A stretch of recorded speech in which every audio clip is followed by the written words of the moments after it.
কেন মুসলমানদের জায়গা দিলি?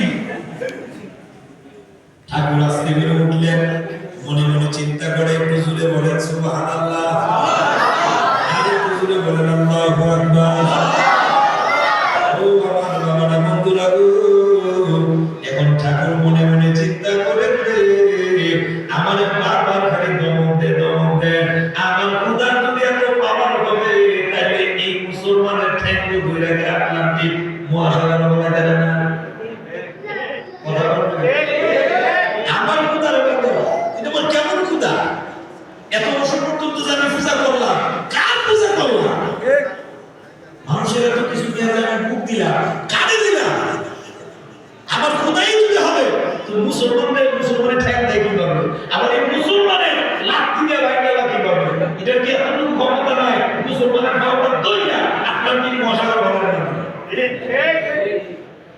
হৃদয়ের ভিতরে তুলপাড় শুরু হয়ে গেল।